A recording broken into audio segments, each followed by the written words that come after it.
Back with another ranking video. This is Dementia Scott, and today this is my brand new Star Wars ranking.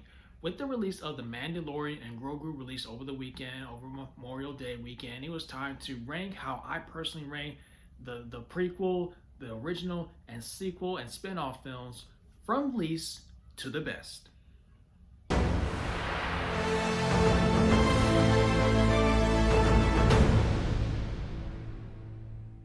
Before getting to today's video, if you're brand new to my channel and you enjoyed this video, be sure to give it a thumbs up, comment down below, and subscribe for more videos if you like what you see.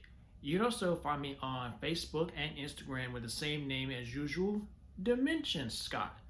Okay guys, so now that I've seen Mandalorian Grogu, you did know I said I was going to rank the Star Wars movies again. Now with new Star Wars movies finally amongst us since the Rise of Skywalker from 2019, which I will get into a ranking list that will probably shock the living heck out of you, because I love watching Star Wars. There are still some problems that I have with some of these movies, especially with the prequels that I will get into. So without no further ado, shall we begin? At number 12 is still Star Wars Episode 2 Attack of the Clones.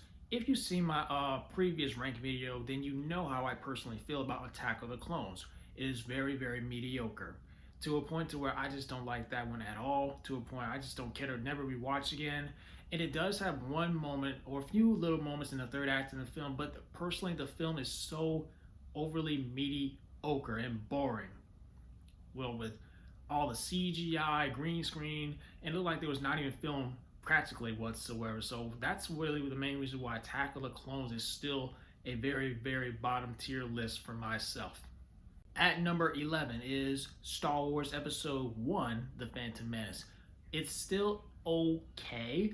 The movie still suffers from some of that writing and directing from George Lucas can really somewhat be very, very annoying. I think Anakin Skywalker, played by Jake Lloyd, was fine. Anakin Skywalker could have been played by Hayden Christensen through this whole entire trilogy. You don't go from Jake Lloyd to then Hayden Christensen. And I'm sorry about Jake Lloyd. He suffered a lot of issues after he was doing The Phantom Menace, and I think this movie really caused a lot of problems for some other actors' career as well, even who played Jar Jar Binks. But I love Qui-Gon, Obi-Wan, and it's such a shame that Darth Maul, who was one of my favorite characters in Star Wars, was underutilized in The Phantom Menace. But he had one moment in this movie. He barely has any lines. And I do love Duel of the Fates with the lightsabers and power racing and stuff. So it is okay, but it has some really annoying directing from George Lucas.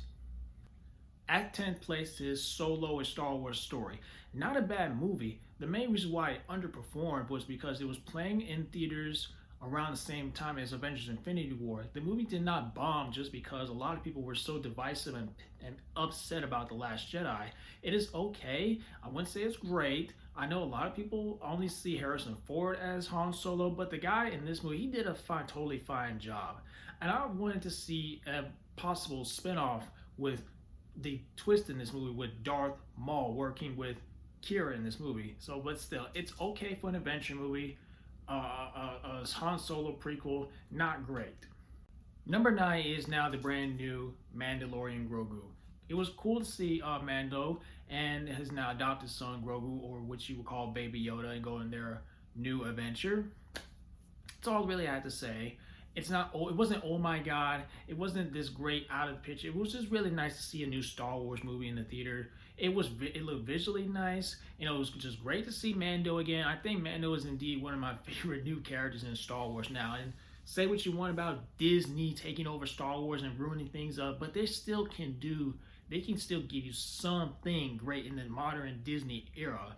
But Mando and Grogu, it was a nice, fun little adventure. If you love them on Disney Plus, you will like them in this movie as well. I don't quite understand what is all the complaints about this movie should have been just Disney Plus. It felt like it felt like a whole season 4 merged into a movie and stuff, and people think that's just the worst thing ever. No, that's just like overly hating, and that's just like for no reason.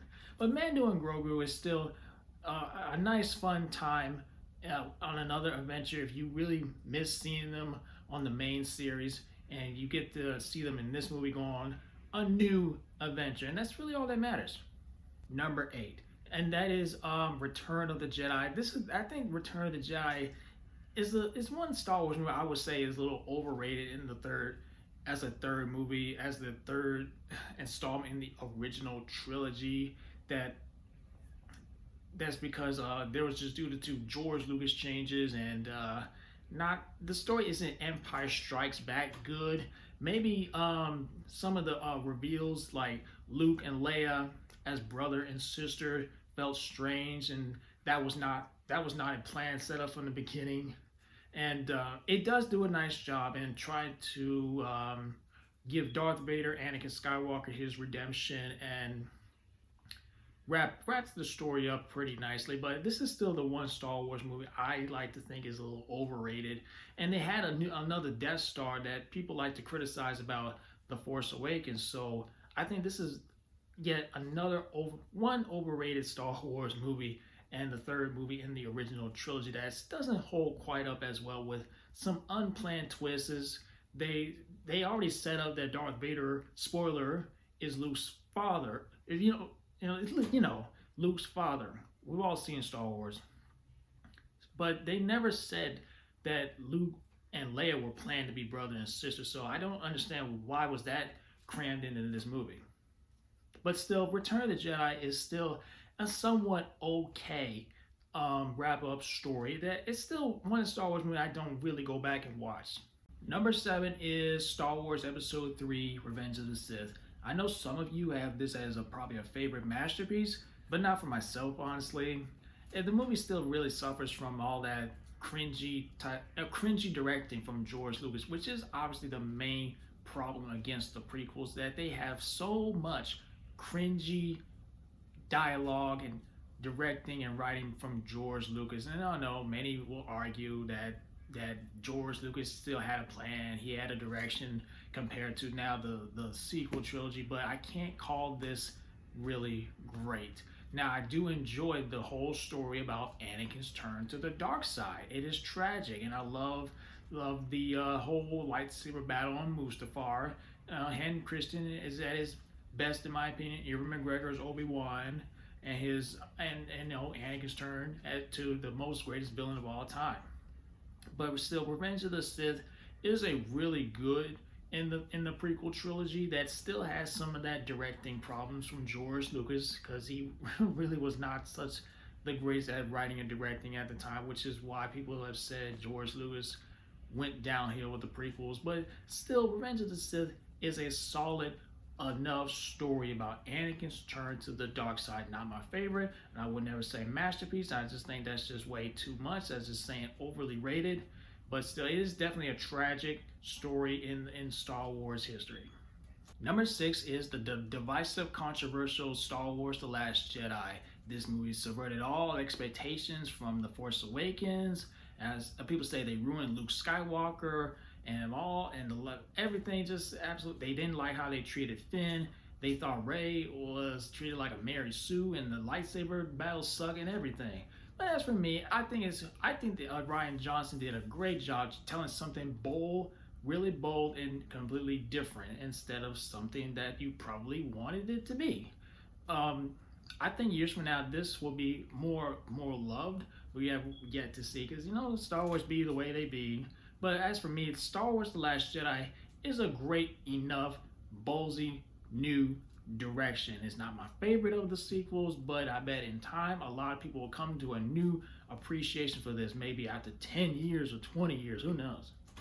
Number 5 is Rogue One: Star Wars Story. Still, in my opinion, my favorite Star Wars spin-off movie, with great cast, great action, Darth Vader's iconic hallway sequence. Now, I do know a lot. There was some shots from some of the early trailers that did not make it into this movie, and fans wanted to know what was cut from this movie. But I still think what we got is a solid, still great movie. Number 4 is the most hated Star Wars movie, and it's Star Wars: The Rise of Skywalker. Now, for myself, this movie is highly entertaining, and that's what gonna matter to me. I already knew a lot of fans were gonna come out really mad because this movie is just trying to be a course correction from all the complaints against The Last Jedi. But as for me, this movie is highly entertaining from start to finish. I still love the characters, and I think the third act is one of my favorite epic moments in Star Wars against, somehow Palpatine returned, yada yada yada. This movie is fun and entertaining. It is visually good and has some of my favorite third acts in Star Wars. And I think this movie did a nice job as a final movie in the sequel trilogy. I know a lot of people will disagree with that, but it is my opinion. This is how I like to feel. And Star Wars: The Rise of Skywalker is still, to me, a very entertaining movie.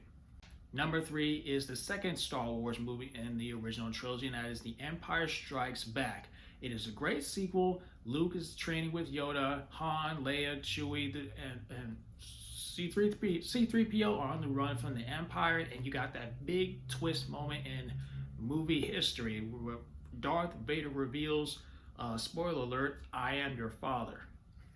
So this is definitely a great sequel to Star Wars: New Hope that begun something very successful, and I don't exactly consider it my favorite, and that kind of comes from me because I wasn't alive yet when the originals were getting their release until the prequels got released. But still, Empire Strikes Back is an amazing, great sequel. Number 2 is the first Star Wars movie in the original trilogy, and that is Star Wars Episode 4: New Hope. Like I said in my previous ranking, this is just where it all started. It's great. It's really fun pacing. You have Obi-Wan Kenobi or Ben Kenobi, Darth Vader, Han Solo, the late Carrie Fisher's Princess Leia, rest in peace. It is a fun story, fun film from start to finish that brings you on a space epic adventure. And it's probably still, to this day, my favorite in the original trilogy. But coming at number 1 is still, for me, is Star Wars Episode 7, The Force Awakens. Say what you want about Force Awakens, is just a rehash of A New Hope. Force Awakens came out, and it was definitely a solid, welcome comeback to Star Wars in a very long time from all the divisive reception whatsoever about the prequels. And I love that I love the introduction of Rey, Finn, what's his name, Poe, Kylo Ren, and it's visually good. It is very fun paced, and it is definitely Star Wars fan service. You have the return of Han Solo, Chewie, and Leia. Like Luke Skywalker as a cameo at the end of the movie. But Force Awakens is a really solid, fun, welcome comeback, and I'm so tired of that complaint against this movie. Oh, it's just a rehash of New Hope. It sucks. No, that's just an excuse to bring all the mean, negative attitude against everything Star Wars these days. Force Awakens is so much fun. So there we have it, guys. What did you think of my brand new Star Wars film ranking from least to the best? How would you rank everything down below? And if you enjoyed this video, be sure to give it a thumbs up, and I will see you guys later. May the Force be with you. Hope you enjoy your Memorial Day. Have a great day. Peace.